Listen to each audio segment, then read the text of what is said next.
From Art Tatum to Brad Maldell, Esbjorn Svensson to Ahmad Jamal, from Chick Corea to Keith Jarrett. We've covered not just some of the greats, we have covered the greatest piano players in jazz of all time. Tonight is no different. We're coming back to Thelonious Monk. We had Thelonious at number 57 on the list. Tonight we've got him at number 7 on the list. Tonight's album, Thelonious Monk, Brilliant Corners, Monk's milestone masterpiece. Recorded 1956. It's got Thelonious Monk on piano. It's got Clark Terry on trumpet, Ernie Henry on alto sax, Sonny Rollins on tenor sax, Oscar Pettiford and Paul Chambers on the bass, and Max Roach on the drums. Cue the music. Music cued, baby. Music is cued. Well, we turned the corner. And we did turn the corner. Brilliant man, Thelonious Monk. I'm super excited to hear. I know what your thoughts are, mostly, because we've had this journey now 93 weeks. As y'all can tell, we've got just the two of us again. Yep. It's kind of weird because, setting up for tonight, all of a sudden it's like, well, I used to do this and I used to do that. And it's been 58 weeks that Dad has been on with us. So there is no use to do this anymore. We're used to having his face here. Right. For all of y'all that have been following along on his journey, we'll get an update to you right now. And that is kicking his butt today. He's in a fog tonight. I think his spirits have been pretty high throughout his first treatment today. Not today, but last Thursday. So he's got this week he's had off. He's kind of laid low, stayed chill at home. But he'd been texting us, and Matt, you and I both have been calling him just to check in. I try not to bother him, and he says, you might as well call. I'm just sitting here anyways. And you could hear in his voice, you called Mom yesterday, and I was on the phone with Dad. And I keep telling Lily when we're driving, I think that we ought to dial Mom's number so that we don't bother the old man. Right, just to check in and see how he's doing. And if she says, give him a call, then for sure call him. He says, just call. I'll be all right. Just call. If I don't answer, I don't answer. And I said, I take no offense to that. So he is doing well, but he's been it's starting to affect him this week. That's for sure. At 79 years of age, I give props to anybody going through chemo right now. I understand that it's difficult. So he's not with us tonight. We do have his score. We do have some update from him, some thoughts, but so it's just old school, Matt and I. Yep. And we've said it, we're not going to cover those top two without him. And we might just pause on top three because I know who's three now. We know who's three. Oh, we know who's three. So we also have a clip that Dad wanted to hear. Do you want to play Dad's clip first? Let's roll up on that since we are at that time period. Let's do some audio.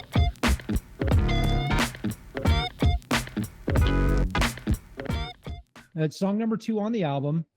Balu Bolivar Baluz R is the name of the track. Balu Bolivar Baluz R. And he wanted us to start at 30 seconds, play that first 20 minutes of it or so, as Dad would always say. Do I get 3 tracks? Can we just listen to the whole song? Can we listen to the whole album? The song is 13 minutes long, so we're going to listen to the 30 seconds to a minute 30. Dad, there you go. Here you go.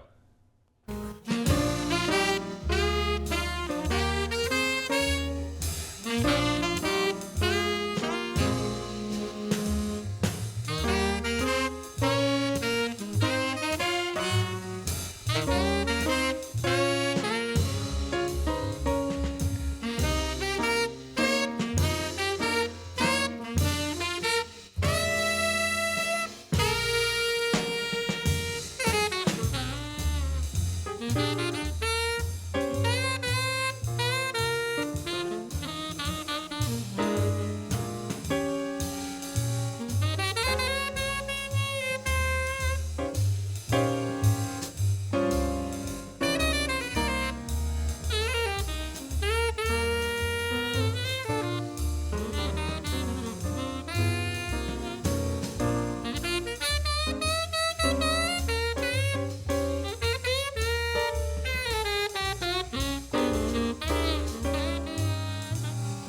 I'm gonna stop it there. He's just getting warmed up. Sonny was starting to really take it away at that moment. Yep. So I hate to cut it there, but what a great clip, though. You know, it shows. It obviously it shows Monk's writing style. I love the octaves between the alto sax and the tenor sax. They're just kind of. But then all of a sudden you get the dissonant note that comes in right at the end of the phrase. You know, and there's that dissonance there that it's classic Monk is what I like to think of it as, anyways, that dissonance. So yeah, he loves that, and that became his that was his calling card. You'll hear it throughout these clips and my conversation. That was him. Yeah, that was him. Yeah, that was him for sure. Well, and you can tell you can tell that it's his style anyways if you listen to enough Monk. If this was the first week we've heard him, you'd be like, okay, maybe whatever. But the more that you listen, the more he does that in just about every single every single tune he writes. So and that's it. Every single tune that he writes, he has done this.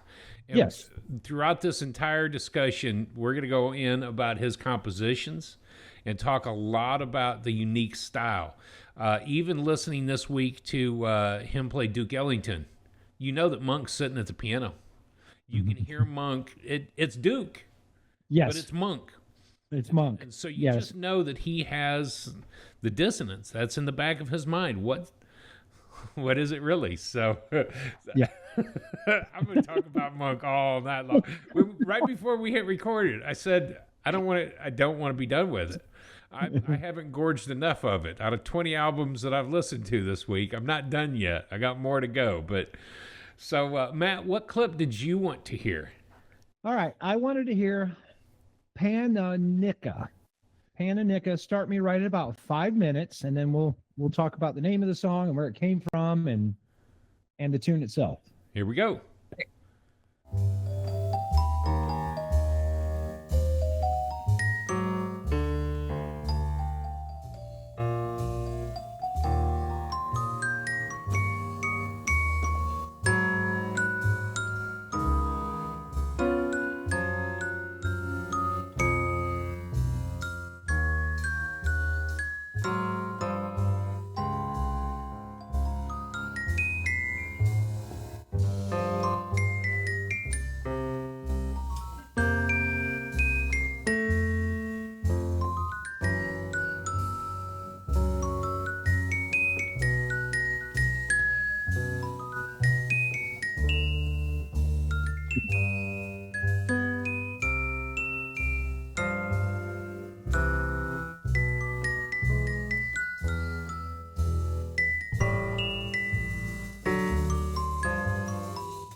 So the reason I picked it is because I love the Celestia, and that's the instrument that Monk is playing right there.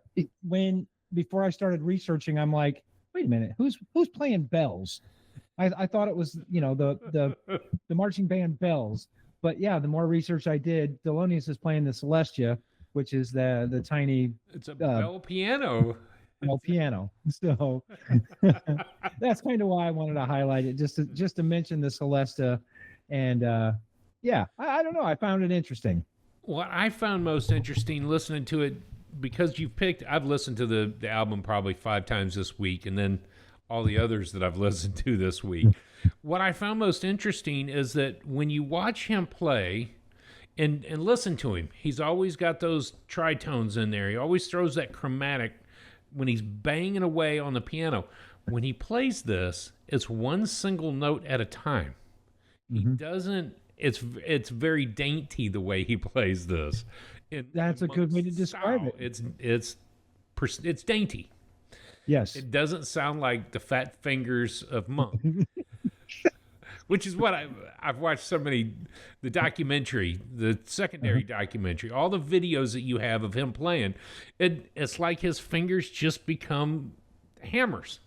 Yes. And gently. I mean, it's a weird to watch him, but yeah, I love it. So But Pananica was his friend who was a Rothschild. Okay, so and then yeah, basically royalty, and they became friends. Pananica and Monk became friends.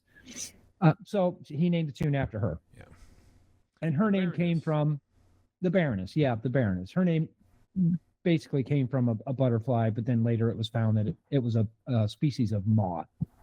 So the Pananica butterfly or Pananica moth. She was very instrumental for musicians at the time of bebop.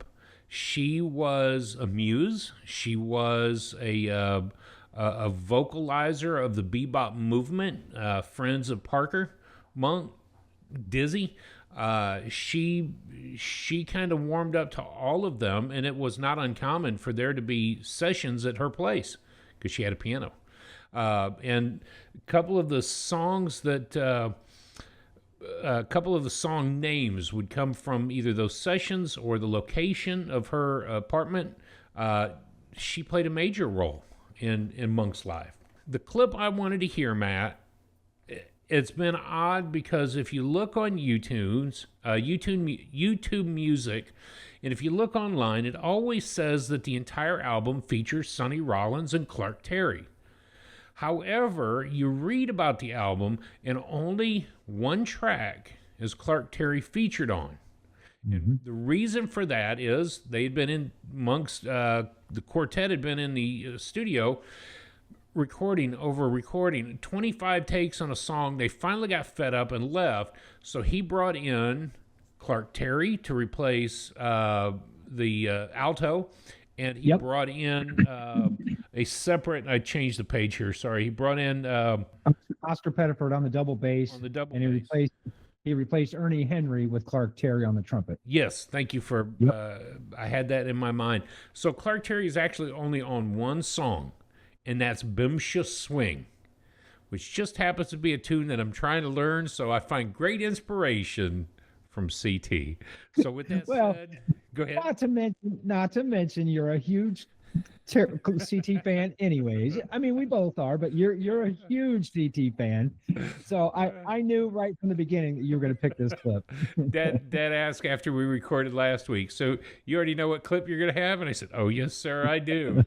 It's the only one featuring Clark Terry. So, of course, I'm going to feature a section of it where he's playing the horns. So here we go. This is Bimsha Swing at 30 seconds in.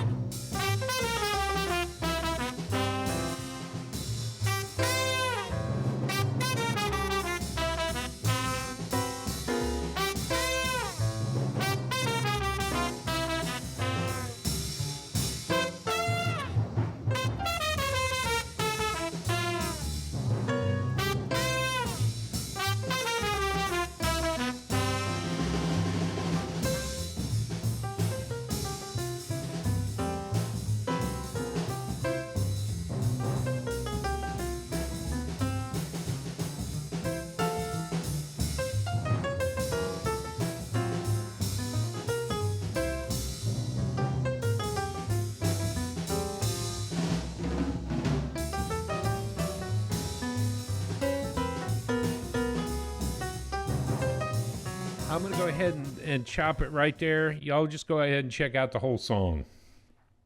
One of the things that I keep going back to with Monk is stride piano. Mm-hmm. You know, we'll get into his influences in a little bit, but you can hear every time he smacks those chords, that touch of stride. Man, I have grown even more fond of Monk, especially in the last few months. But in the last couple of weeks, knowing that we're getting to this place, I just love listening to Thelonious Monk. And Dad asked this question last week, you know, did you ever ask, is it recognizable? Well, we're old school here, just you and I talking, and that was some of our early criteria. Would you recognize a Monk tune if it ever came on the radio or on our radio station? Would you catch it if it was on shuffle on your phone? And I think the answer with Monk is yes. You will know when it's Monk. And it pretty much doesn't even have to be a tune that you've ever heard, or maybe you missed an album of Monk's and didn't hear it. you hear a track off that, his writing style is similar all the way across the board, is I think what you're saying. You don't have to hear the piece. You never have to have heard the piece in order to be able to tell that it's Monk. Right. Never. So, yeah. That's a great clip, though. I love that clip as well. You know, we both read the Clark Terry table book. Clark was a busy guy. I can only picture Thelonious calling him up saying, hey, we're in the studio. We need you here. Clark says, all right, I've got an hour and a half. Let's get this thing done because I got a gig that I'm at now. I'll come to the studio, record with you, and then I got to go practice with the Tonight Show band. You know what I mean? He was a busy dude, and I'm not saying that he wouldn't help Thelonious out, but I'm sure that he had to work his schedules just to fit Thelonious in because that's how busy CT was. And I was going to comment on that too. Imagine that at that moment when he's like, well, I've got this, but dude, for you, I'm going to step in. I'll hit record. You walk into the studio that day to find out that they've been trying to record this song. They've had 25 takes on it. And you want me to walk in today and record this tune for you? Now, who is Clark Terry really? Giant steps. That's who he is. Giant shoes. Giant shoes. Walks in, hits record, and says, cool, we're done. Let's get it done. Yeah. I had one take. I'll give you one take. I'm out. Gotta go, man. There's money to be made. Oh, man. All right. So what do you say? You want to start slideshow? Get into the conversation a little bit more? Absolutely. All right.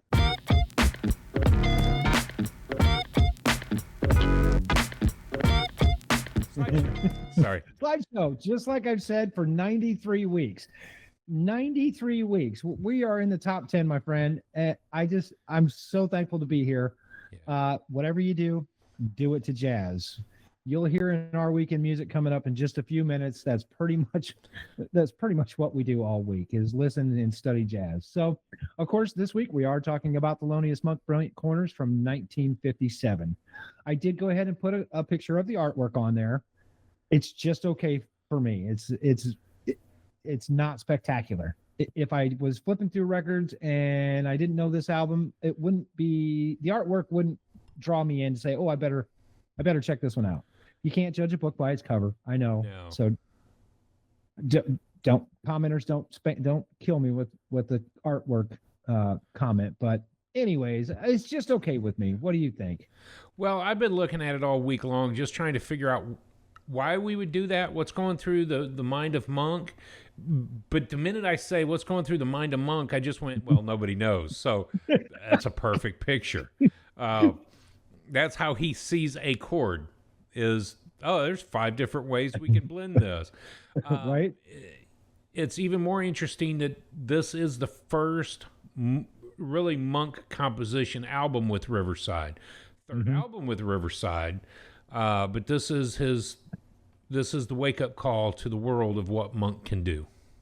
Yeah. So I kept wondering, is that, why the 5 sides? 5 sides. 5 sides of Monk. It doesn't make a corner. And 12 corners. I don't know. All right, let's move on to the next slide. The jazz style for the day. This style has nothing to do with this week's album. But we're talking in alphabetical order here from the wiki page. Jazz blues is the style we're going to talk about right now. Jazz blues. Although not a distinctive style, this is typically used to refer to songs that include idiomatic jazz embellishments to the standard form, such as the use of extended harmony and chord substitutions. At a minimum, jazz blues usually include a 2/5 progression in place of the simple 5 chord and 1/6 6/2/5 turnaround at the end of the form. Sorry about that. I get a tongue twister there.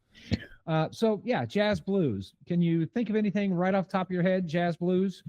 I mean, there's a lot. Coltrane does a lot of blues tunes on his recordings. Well, it's weird you say nothing to do with this style for this week, but it does.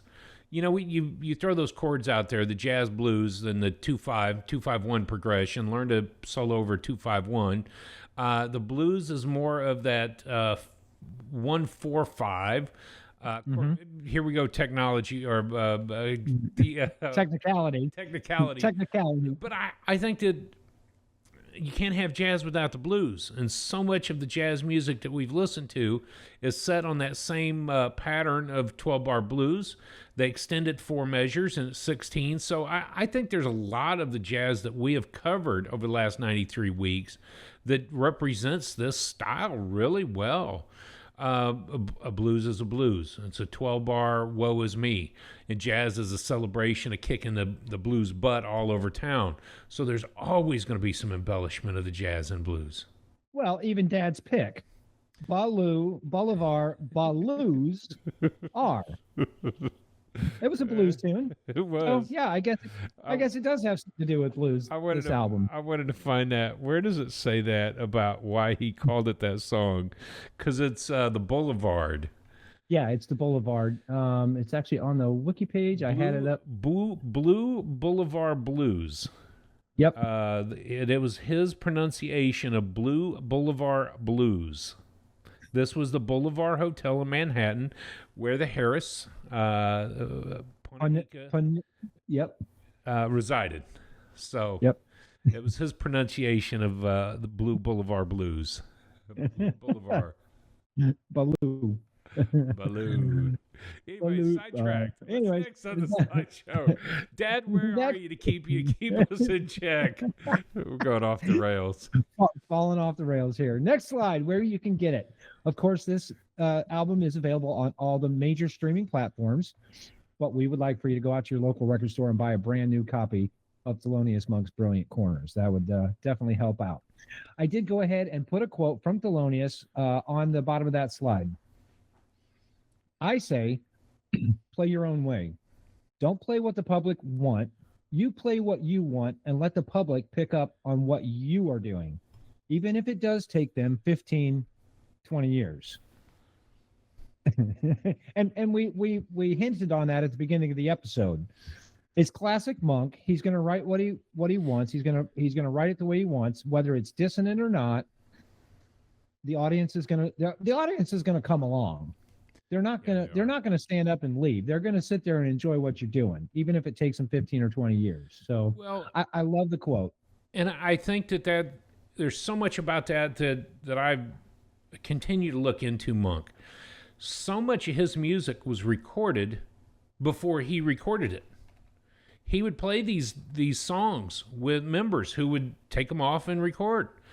It was 3 years that all of his music got recorded before he ever sat down with a record label to record his own.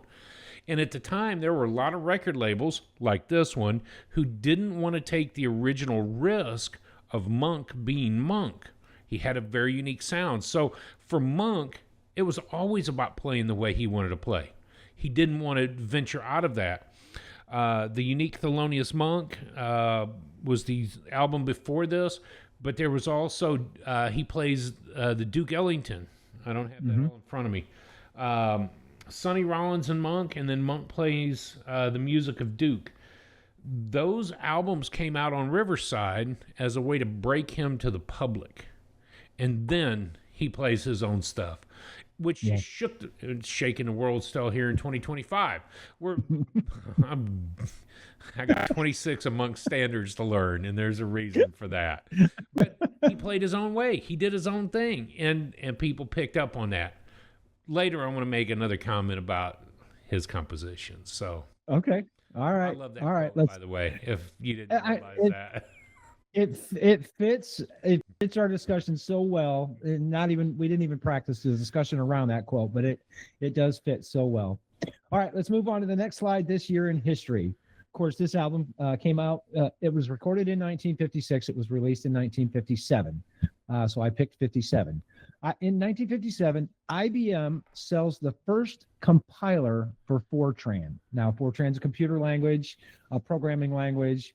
When you program, it is lines and lines of code that you need a compiler for. So it tells the computer how to interact with the program. So the first compiler for Fortran was invented in 1957. No, sold, not invented, but sold by IBM.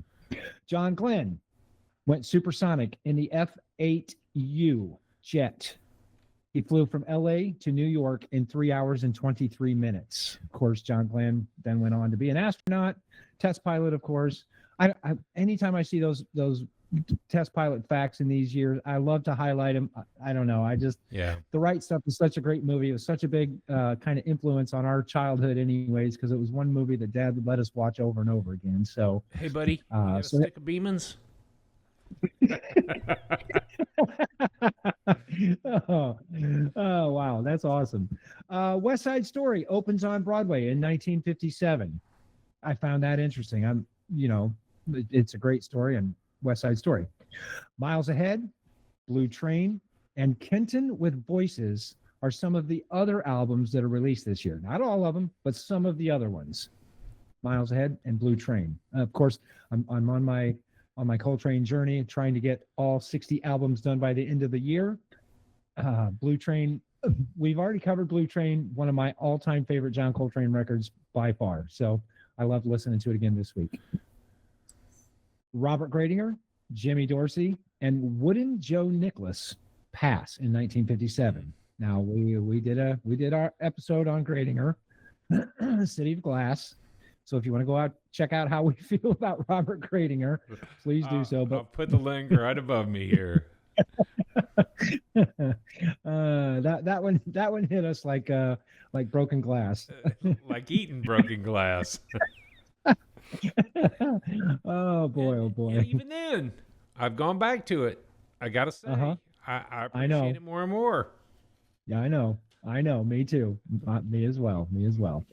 Dave Stryker, Eddie Allen, who's a trumpet player, and Ted Gioia were born in 1957. Now, it's important to me because I saw Dave Stryker at Elmhurst Jazz Fest last year, and he impressed me to no end. He's a guitar player, and he could play anything. I mean, that guy's amazing. Ted Gioia, he's a jazz critic, a book author, very, very intelligent writer.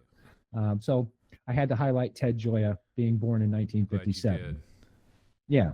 One day our journey will take us to reading that book together, The History of Jazz from Ted. It's a deep one. It is. It goes from the deep end. It goes from the very beginning, like African tribe members banging on bones to jazz. I did see that he's got a book out, and I probably knew this. I was at Half Price Books this past weekend, How to Listen to Jazz. And I started to flip through that book, and I thought, yeah, this is probably just as deep as The History of Jazz. So I don't need more books to read. Well, I'm currently in the middle of a Song for Someone, the Kenny Wheeler story. So I'll finish that before I jump into any new ones. Well, and the problem is reading Ted's book on how to listen to jazz would show us how much we don't know how to listen to jazz. I like sitting in the dark in my dirty diaper. Don't shed any more light on this. Come on, just let us enjoy it before we read the book, and then maybe 5 years from now we'll learn how to listen to jazz. Maybe. That's funny. All right, let's move on to the timeline slide, and we're getting closer to the end of the slideshow here. Monk was born in 1917.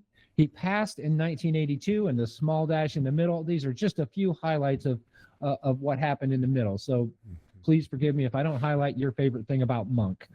From 52 to 54, he was on the Prestige label. So that's the years that he recorded for Prestige. Of course, in 1957 is the release of this album.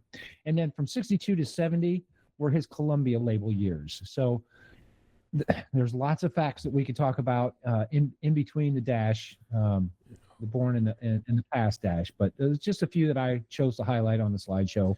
Well, and I would like to highlight, because I can't remember if we did this when we first covered him, the genius of Monk. Being one of the 5 jazz musicians to be on Time Magazine.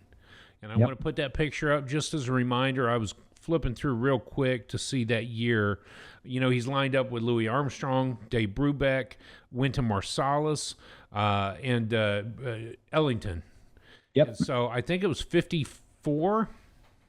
Maybe it was 56. And I believe he was third one, right? Because it was Pops. Yes. And then Brubeck, and then Monk on the cover of Time. Because when we did Brubeck a few weeks ago, I made mention that Dave was embarrassed when Monk came and knocked on his door, and he said it should have been you. Yes. Yep. So I just wanted to put that in there. Yeah. Well, go ahead. I was just going to say, you wanted to say something about the year in history too. Did I? No, you didn't say what you wanted. It wasn't the year in history. I've got a comment for it. It was one of the influences coming up, which would take us to the next slide. Okay, perfect. All right, let's move on. let's move on to the information slide.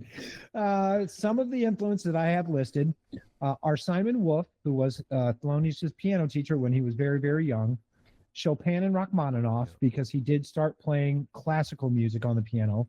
I put Milton's Playhouse on there because that's kind of where Monk got his start, playing at a very young age at Milton's Playhouse. And then you had another one, or a couple more. James P. Johnson, stride piano player, was listed in a couple of the documentaries that I saw. His love for that style, and that's why I mentioned that you can hear that stride style. James P. Johnson was one of them. He also had Claude Debussy and Igor Stravinsky listed. He talked about how much that classical music meant to him. And when you really do, as I did gorge on him this week, listen to his music, he throws some of that in there.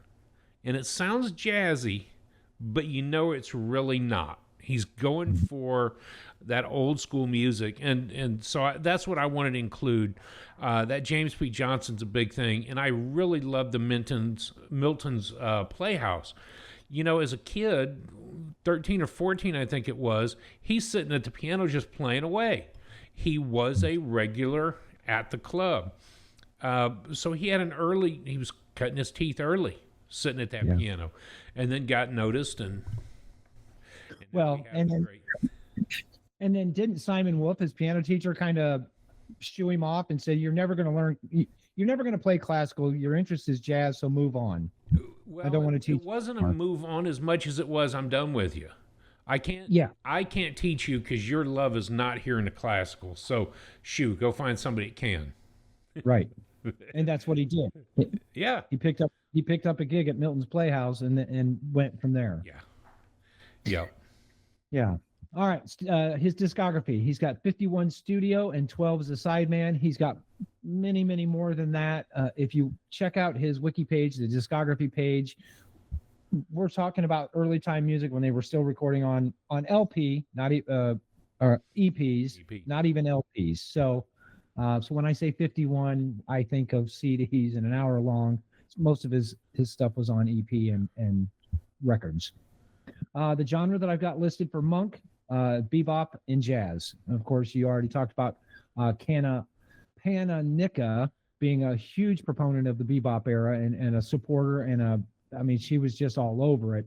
So, yep, he fit right in with her and the bebop era.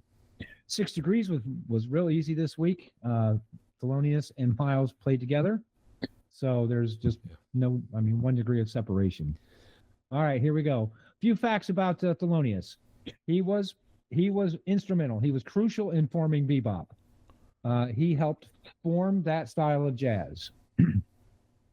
We talked about this on episode 57, episode 43, number 57 in the countdown, but he did take the rap for Bud Powell. I left that in the slideshow from that one. Just him and Bud were buds, and Bud got caught with some narcotics, and they were going to take his cabaret card, and Thelonious took the rap for Bud Powell. So Duke was another influence.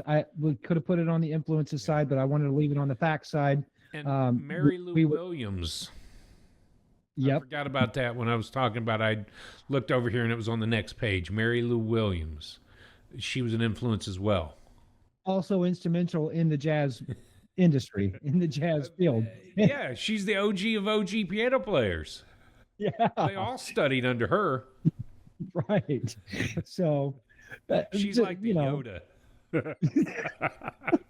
Mary Lou Williams, the Yoda of jazz piano.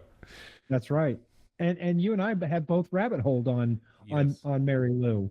just to listen to some of her stuff and see who we could pick up as one of her influences in later years. So that's a fun journey to be on, to go explore those rabbit holes. T.S. Monk Monk had a son, T.S., and he became a jazz drummer. I just found that interesting, so I just wanted to include that in the few facts. Alfred Lion, the Blue Note executive, was his actual biggest proponent. And I know we talked about it on the episode 43, Countdown 57. Yeah. How Alfred said, "People need to hear you. I'll record you. I'll promote you. We'll get you out there, but people need to hear you. Just come to the studio." So Alfred Lion was one of Thelonious's biggest proponents, and the 1964 cover of Time. So it was 64 when Monk hit the Time magazine cover. Okay, so let's talk about Brilliant Corners. This was the third album for Riverside. It did take 3 sessions to record this album. Like we talked about, 25 takes on one song gets long. But this was rated the most critically acclaimed album of 1957 from all of the major Downbeat magazine. Penguin Guide to Jazz. You talk about the big rating this the most critically acclaimed album of 57, and that includes some other big albums that came out in 57. Yeah. So 2003, it was listed as the National Recording Registry for Preservation. So they are preserving this recording in the archives. We need to be able to hear it 100 years from now. And of course, in 1999 was the Grammy Hall of Fame album, Brilliant Corners. Yeah. So again, these are just a few facts. If you wanted to learn more about Thelonious and Brilliant Corners, please do your own research. These are just the ones that I chose to highlight this week. This is a great time for a commercial because my voice is warmed up and you're sitting there quiet. We are using the JazzWise magazine's top 100 albums that shook the world. The list is from 2022. We are on number 7 of the countdown, counting back from 100. So we have 93 episodes for you to go check out. Most of those episodes are on Apple iTunes Podcast, Amazon Podcast, and Spotify Podcast as well. If you don't want to see our beautiful shining faces every week on YouTube, please go listen to our podcast. We know they're only watching to see the old man, so we're doomed today. We're doomed today. I'll put a picture of him up. Yes, do that. And we do miss him. Yeah, we do miss him. The integral insights that he has into jazz are always a welcome addition to our discussion. Honestly, since he's going to watch this, I do want to say that I keep looking over at my screen and I'm waiting to see what he has to say. Well, he's not at the top of the screen today, so I'm like, well, where'd he go? Did we lose him? Oh, man. All right. Well, you know what? Why don't we do this? Why don't we say our ratings and then we'll say why we rated it that way. What do you think? Sound good? Yeah. I'll go first. All right. I'll go first. This week, I rated, based on our criteria that we've been using for pretty much since we started, the craftsmanship, the awareness, the creativity, the spirit, and the emotion. We added the emotion. The craftsmanship is there for me. It's very well recorded. The musicians are all on point. They're aware of each other, and I'm aware when I listen to it where they're kind of sitting in the studio. And a couple of times today when I was really focusing on, I could almost hear rattles or something in the background. So the awareness of the studio for me, it's there. The creativity, it's Monk. It's very, very creative, even though sometimes we don't understand the creativity that goes behind it because it is Monk and he's looking at 12 different corners where I'm looking at one corner. You know what I mean? The spirit this week is there for me. The emotion, the week that we did it, the emotion wasn't there for me that week. And I rated this album at an 8.5. I'm kind of all of you listeners. I'm sorry that he had to say that.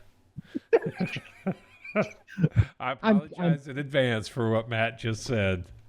I'm kicking myself this week because, again, being back into it after 50 weeks of being away from it, I realize how great and how genuine his compositions are, how hard he works, and I came to focus more on the music this week than I think I did. I didn't make any notes in my notes, pretty much what was going on for me throughout the week and why I gave it an 8.5.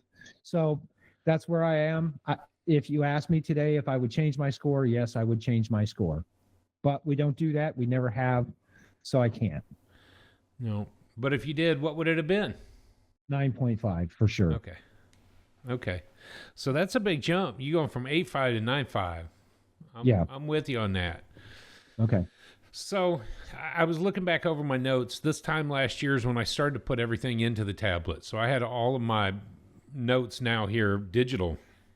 And it was interesting that Matt never felt like, oh man, I have to listen to Monk. So that was the one comment from that conversation, January 21st, by the way. Okay. Almost 10 months ago, we first listened to this album together and talked about it. And that's what you said. I love the Celeste on the two songs. He was great on the piano, and he loves to bang the keys for texture. And your last note was impeccable sound. Yes, impeccable sound. I think that sums things up. I think his compositions were standing out to me at the time because of his unique style and the unique sound that he was producing. This album was listed from Penguin Guide as a core album for every jazz listener. There's no doubt that it is. And of course, in 99 to hit the Grammy Hall of Fame records. Just an absolute banger. So much other music, so many other great albums that Monk really did produce, and I won't say produced, that he recorded. So much great music. For me, when we first went through this, I gave the album a 9. I wasn't far from where you were. Today, I would have definitely put it at a higher rating. To me, the uniqueness is what really stands out. If you look at that 1950s, we're coming up on 58, 59, the smashing years of jazz, 57, precursor, if you will. It was moving into this world, and Monk was shaking it up. His sound became so unique to a lot of people, and you almost think that you could replicate it.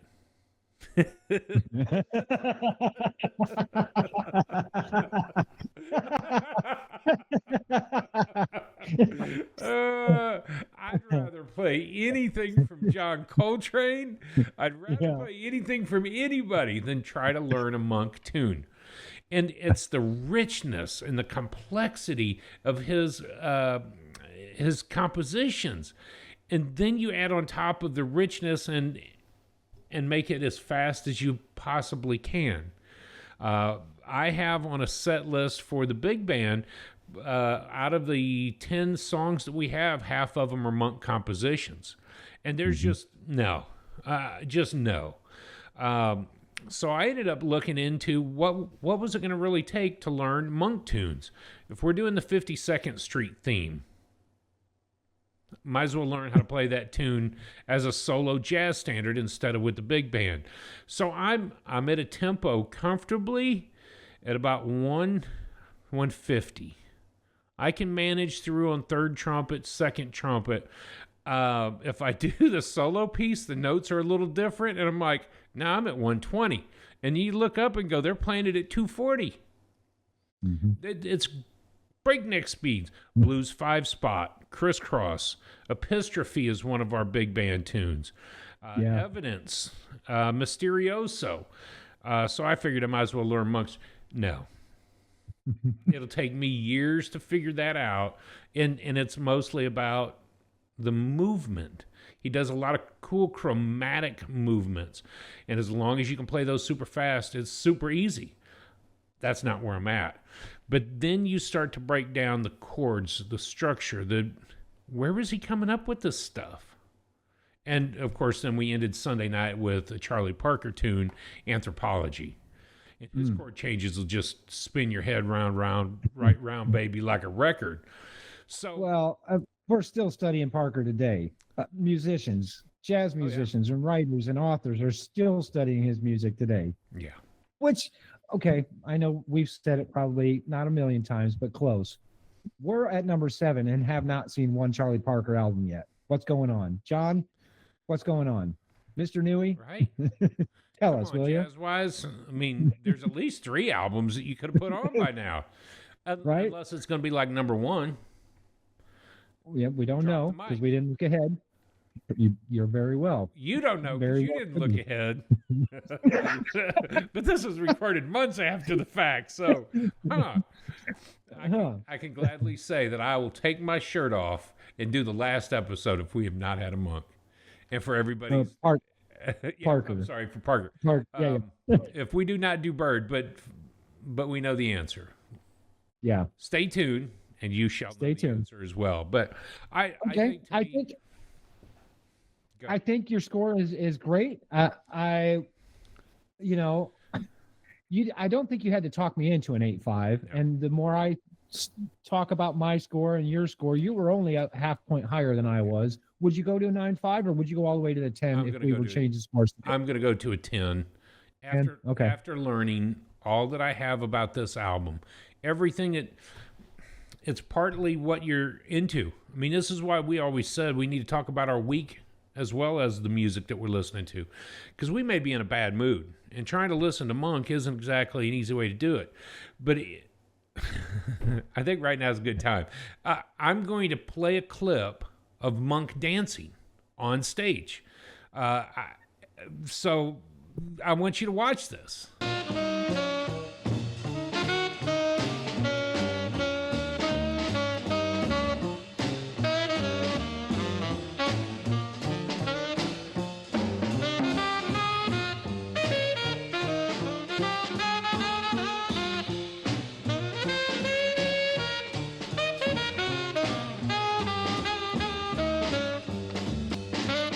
Dancing was funny. When this music was happening, then he'd get up and do his little dance because he was feeling good and he knew you knew where you were, and the music was swinging, and that's what he wanted. Matt, you tell me that when he finds his groove, it doesn't just make you happy to watch that. He's like, you know what? You guys know what you're doing. I'm going to dance. And he can't. I mean, he's got 3 left feet. He's like a white dude trying to dance. It's bad. It's bad. But you know that the joy of the music is hitting him. And so if you're in a bad mood and you're trying to power through a Monk album, you're like, oh man, all these things are going sideways in my life. It sounds like he's just, and you see him, he throws his arm across the piano. Mm-hmm. And I'm like, what kind of chord is that? It's the forearm chord. But that's Monk, baby. So Dad, I want to ask you this. What was your rating? And then I'm just going to lean back and go, well, guys, I think it might surprise you. but this week, listening to, how would he say it? Thelonious? Theolius? Mr. Monk? You know, that reminds me of the TV show Monk. Monk. Yep. Dad sent his text over, and Matt, I got to be surprised. Dad, your score really shook me up. Again, you've been with us 58 weeks. We've done this journey together long enough that I shouldn't be surprised. But for you, Dad, to give this album a 9.5, I'm so appreciative of it. I really am. Well, okay. You know, I do appreciate it as well. I really, really do. You and I had the pleasure of discussing the album on our journey. We talked for probably a couple of hours that Tuesday on the album and life and going on. And I still couldn't give it a 9.5. Yeah. He wasn't privy to those conversations, and he's coming at it from a true unconnoisseur, which is great. Giving it a 9.5 for him, I'm proud of him for enjoying it that much. Yeah. I really am. I'm so proud that that he's enjoying it that much at a 9.5. And I'm sure that he would tell us about his criteria and how he came about his score if he were here. But unfortunately, yeah. You know, So he's done a lot of that. He'll break it down. He takes that the criteria for Jerry Coker very serious, and he does have a point system. I would say this: it was just the fact that Max Roach was a drummer that made him go to a 9.5. And I'm really surprised that he didn't pick a clip that highlighted Max. I know, right? So, all right. So we've got scores out of the way. You have anything else you want to discuss about the album? Because we're talking about an album from 1956. I want to include this because I found this interesting, and then I had to put it together. Ancients would communicate without words. Monk was doing the same thing. And I ended up listening to why Frank Sinatra sang the way he did. He would practice while swimming, singing the lyrics as if it was a phrase. You wouldn't finish talking. You wouldn't breathe until you finished your statement. Monk would do the same. He would speak, and then he would breathe. He would speak, he would breathe. And when I started to really listen to a couple other albums this week, listening to him play this way, I started to realize that's what's in his head. He's just telling you what he's feeling, what he's going through, his experiences, and then he breathes. And then he would let somebody like Sonny Rollins or Ernie Henry, Oscar Pettiford, or even Paul Chambers on the bass step up and say something as kind of a comment back and forth. It became a true communication form with Monk on stage. That's how I would state that. So that's what I want to communicate, what I've learned about Monk, especially the last few weeks, but this week listening to this album, is it was a communication form. It's recognizable, like we talked about earlier. If a Monk song comes on, you're going to know it's him. Yep. Would you recommend it to a first-time jazz listener? First time. Would you recommend this be one of the first albums that we recommended to Dad to get him into jazz? I don't know. Not first time. But I'm going to rule in, you got to experience it. And if it's one of the first 10 albums you listen to as a new jazz listener, yes. Because it is a quintessential bebop. It's not tough to understand. It's just raw. And so I don't think it's as easily, it's not as approachable as some jazz piano players, Bud Powell, Keith Jarrett, Richie Powell with Clifford playing. It's not as approachable as some of those guys, but it's raw and it's bebop. So yeah. I don't know. I'm kind of with you. If you've been listening to jazz for only a day, I'm not going to ask you to put Brilliant Corners on. No. If you've been listening to jazz for a week, I may recommend listen to jazz for another month before you listen to Brilliant Corners, because I would hate to off-put somebody by throwing Brilliant Corners at them and saying, if this is what jazz is, I can't do it. I can't listen to it. Their journey may be different than ours. I don't know. Their tastes are going to be different than ours. Yeah. And again, we're still unconnoisseurs. So I'm just saying, I don't know if I could recommend it to the first time jazz listener. We did mention Jazzwise magazine. They did have two other lists, 1999 and the 06 list. Brilliant Corners came in at number 36 on the 99 list. On the 06 list, it jumped down to number 6. And then, of course, on the 2022 list, the list that we're using, we're at number 7. So wide jump, very big jump there from the 09 to the 99 to the 06 list. And then just one step up for Brilliant Corners on the 22 list. Okay. Talking about the old music, Drew, why don't you tell us what's new this week? All right, Matt, it is. I will do, I will be a substitute today for the old man, because I'm a young man, right? Yeah. Oh, wait a minute, I got a bunch of gray in my beard. So here's what's new from, and thanks, Dad, for sending this over, from the Old Man New Jazz. This is Aaron Parks' Little Big 3. It was released in 2024. The notes that we have, forward thinking. He did play with Terrence Blanchard, so I'm in. This was on a Blue Note record. And we also have a note here that it was ECM. But no, he has. This is a Blue Note record, but he also records for the ECM label. So he's a multi-label recording artist. Gotcha. This album, as I listened to it this week, this could be the new EST. Not saying that I'm not comparing those two, but as far as just chill, I would listen to this album any time of the day for any reason whatsoever. Good mood, better mood. You're in a bad mood, great mood. You need something to bring your blood pressure down? This is going to do it. And Aaron Parks and Little Big 3, which of course is Aaron Parks, Greg. Oh, you know what? I decided earlier I wasn't going to try to say these names. Greg Toohey,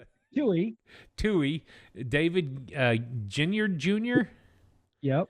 And then John Kim. Yep. Kim. So sorry about that, you guys. But just I thought it was a great recommendation for us to put on our ears. Something not along the lines of Thelonious, but still a piano player.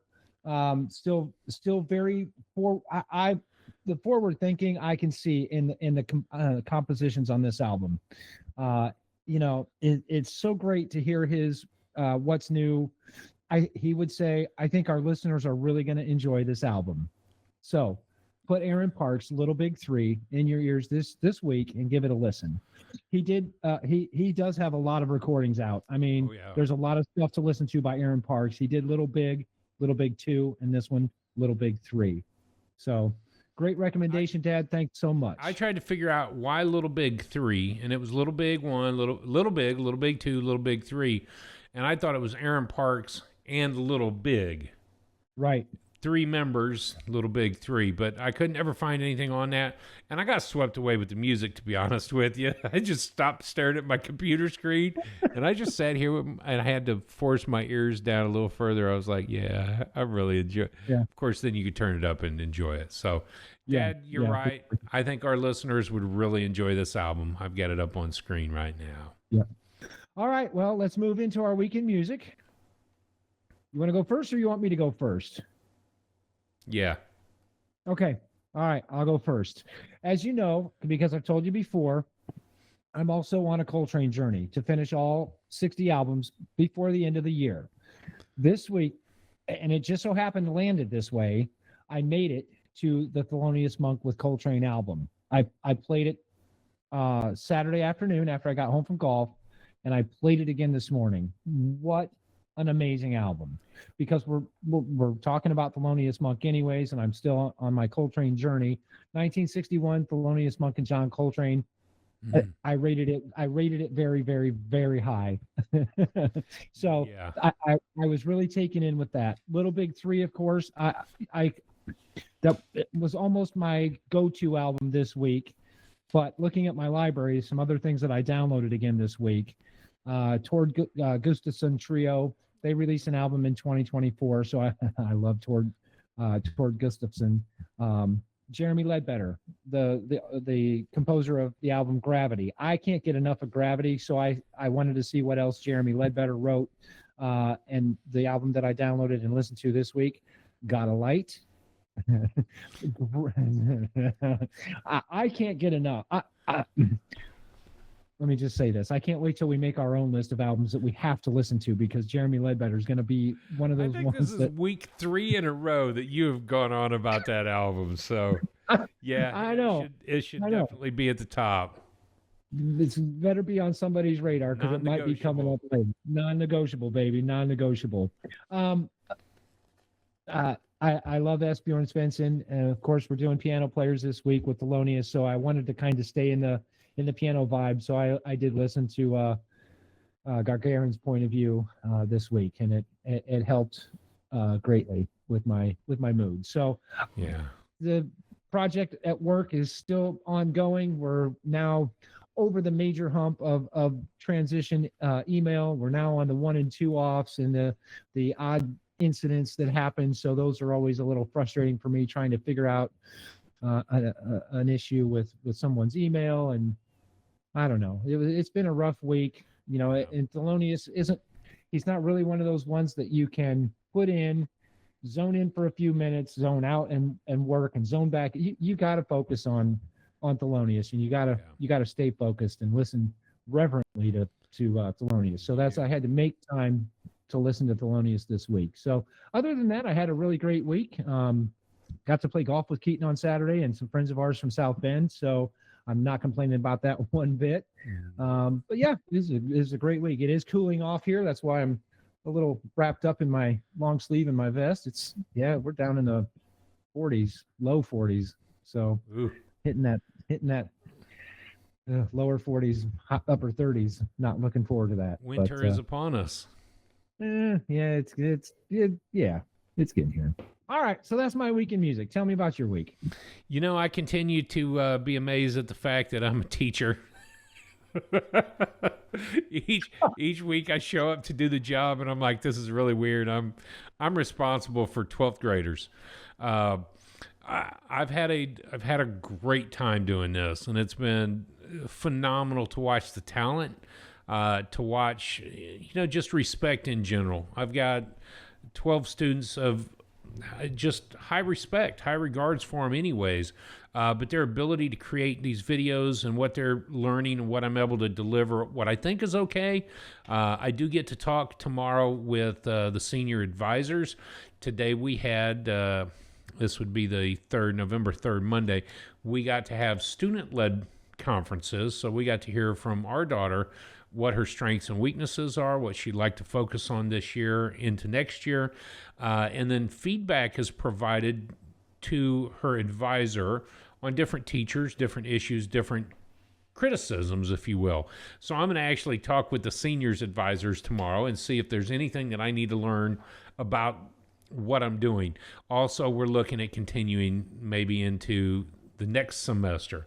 So I'm starting to freak out. I was barely pulling out this semester's syllabus and curriculum, but to create another one over the holidays, that's going to make me sweat a little bit because they're great students. So I'm enjoying that. Yeah, but you had to design that class. You had to come up with the syllabus and figure out. Yeah, it was something that you stepped into and said, "Here's what you're going to teach." You had to come up with that, which is right up your alley. It really is. It's what I've enjoyed doing. It's also been very interesting to be a student. Sunday nights I get to be a student and try to learn music. I'm a self-taught trumpeter at this point. I've had 3 official lessons with Joe Morales over 3 years now. So it's not like I get to sit in a band and learn. It's not like so my Sunday nights are my learning opportunities. So I'm a student and I'm a teacher. I've loved pushing myself to learn the trumpet. It's been a whole lot of fun. And I feel like I'm doing better day after day. I'd still like to stay 3rd or 4th trumpet, so I never have to solo. But my goal now is I want to feel comfortable being given a chart and knowing that I can solo over a song. So I got a long way to go, but it's fun and it's challenging. This week to me, I couldn't get away from Monk. I started to understand and hear the man who was composing these songs. Of course, now we're playing some of his tunes on Sunday night, and I got 27 of his standards loaded up on my music platform so I can learn to play these standards of Monks. They're tough. I won't call them impossible. I can't play them yet, but I will. Monk Underground. What a killer album. Monk Plays Duke, the unique Thelonious Monk, of course, Brilliant Corners, and Mulligan Meets Monk. What a killer album. Mysterioso, love that one. And how can you go wrong with Bird and Diz and Monk? Right? Yeah, you can't. But my favorite album of the week was In Orbit. The Clark Terry and Thelonious Monk. And I just love that. Now, I'm going somewhere with this because you got the genius of Monk, who we'd already covered. I've done volume 1 and 2. Straight No Chaser, Solo Monk, Crisscross, Monk's Dream. Can you see that I've consumed a little bit of Monk this week? Monk just a little bit. Monk plays Duke again. I have that written down. Of course, Brilliant Corners about 5 or 6 times this week. It's a short album. Right. But, Matt, one of the things I really loved was Sonny Rollins and Thelonious Monk. To listen to them from 54, the same time period, what a banging album. So my week was consumed with Monk and with being a teacher and being a student. So with that said, any last words before we turn the page? Nope. Just keep right on going. You're warmed up, and let's go ahead and turn the page. Because my book's a hand page away here. So next week, I waited till the last to introduce that. Next week, we get to cover none other than Sonny Rollins. Imagine that. Saxophone Colossus. This was on Prestige, LP and CD. It features Sonny Rollins, of course, on tenor sax, Tommy Flanagan on piano, Doug Watkins on bass, and Max Roach. Again, another Max Roach on drums. It was recorded the 22nd of June, 1956. Again, Sonny Rollins. And I can almost promise they didn't take 25 takes on one tune. If they're recording this in one day, nope, they didn't take 25 takes. No. Well, you put that group together, and if I know anything about Sonny, he likes repetition, he likes consistency, and he likes the easy, repeatable melodies. So I can almost imagine that you sit down with his songs, it's just going to flow smooth. But I don't know. We'll have to listen to the album to know what this album brings. Absolutely. Yep, oh, absolutely. Shucks. I have to listen to Sonny Rollins. Sonny Rollins again this week. Oh, man. Well, hey, thank you so much for staying tuned for this long on our episode. We really appreciate it. You can catch us on our website at theunconnoisseur.com. You can email us at theunconnoisseur@gmail.com. Again, our podcasts are available on all the streaming platforms. You got iTunes, you got Amazon, and you do have Spotify. Of course, we are here on YouTube as well for The Unconnoisseur with 97 other episodes for you to watch on our countdown to number 1. So, thanks again for joining us. What a great week. Great discussion, Drew. Dad, sorry you were not here this week. I think that you have said you may want to try this next week after you've had some rest. Hopefully you get some good rest, and we'll keep you all posted as we go. But thanks again for tuning in. Dad, we love you. We missed you. Somebody's got to keep us in line. So maybe just having your picture up there, you can log in or have Mom log in on Google. So we're thinking, oh, he's probably watching. We better stay. You know what we could do? We could just invite Mom on. Hey, we'll just have Mom on. She'll keep us in line. She'll hold a wooden spoon. Ooh, no, that'll be short conversation. I'll be like, Mom's got a wooden spoon. We need to wrap this up. Okay. All right, we're done. Yeah, thanks for joining us, Mom. Good night. Maybe this would be a good one. We'll start prepping her. Okay. Yeah. Even if she logs in and gives us a thought. And then she could do what's new. Ooh, old lady, what's new? No, you can say that. I ain't saying nothing like that. All right. Until next week. Thanks so much for joining us. Jazz. Cheers, y'all.